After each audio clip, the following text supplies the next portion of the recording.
Welcome all. So in the last lecture we have seen how to construct the block diagram. Let me draw it first. This thing already explained G11, G12, say this is G21 and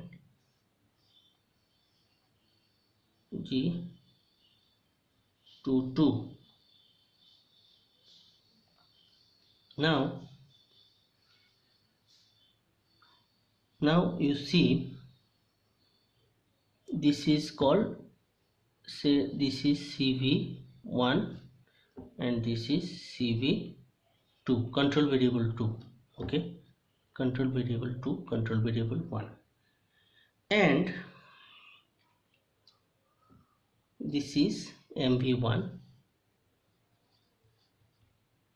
and this is MV2, and this MV1 will have some effect on G21 and this is having this. Now in the last lecture we have not drawn this, so these two effects will be added and this CV2 will come, and here this effect and the effect of this MV2 will come and added here.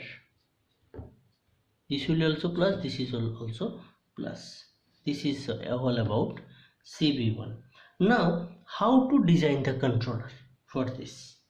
Okay, there are some specific rules, and there are two rules for that. So in the first one I will just consider, I will measure the CV2. Okay, CV2 I will consider measure, and there will be a error detector plus and minus, and one controller will be there that will be controlling this, and I will consider it as GC2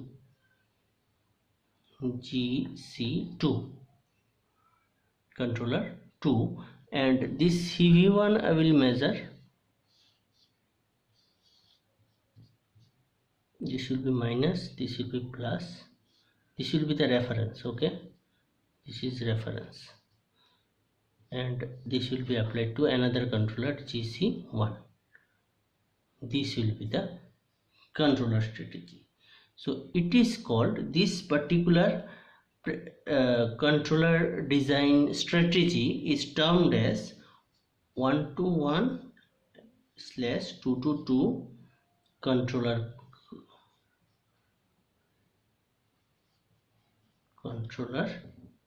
pairing.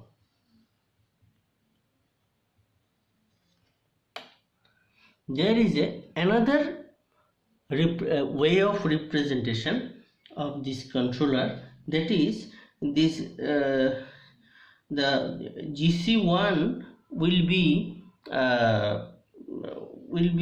controlling MV2. Here you see this GC1 is controlling MV1 and this GC2 is controlling MV2. Simple control system we have utilized. If you forget about this is process and this is controller. You are measuring the output and controlling this, and this is another thing, that this MV2 is having some effect on the CV1. It is given by these two transfer functions. This is called the loop interactions. So this type of presentation is called 1-1/2-2 controller pairing. Another representation is there. This is called 1-2/2-1 controller pairing. Means you see loop number 1 is controlling the loop number 1 in this case. That's why it is 1-to-1, and 2-to-2 loop number 2 is controlling the loop number 2. Okay, there is internal loop interaction, forget about this. That's why this configuration is called 1-to-1 and 2-to-2 controller pairing. Now we will try to draw the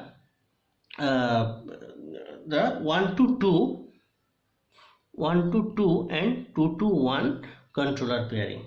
Obviously this will not be the scenario. The GC1 and GC2 will not be placed like this. Now what we will do, GC1 will come here, this will be now GC1 and this will be now GC2, but the GC2 will be controlled from here and this GC1 will be controlled from here. So it will be now termed as 1 to 2. See, this is 1, GC1 is controlling CV2 and GC2 is controlling CV1.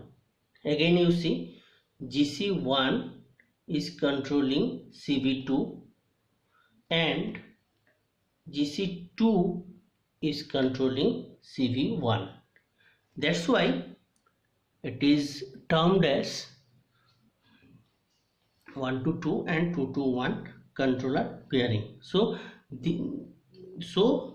from here we can conclude that there are two types of controller pairing. Controller pairing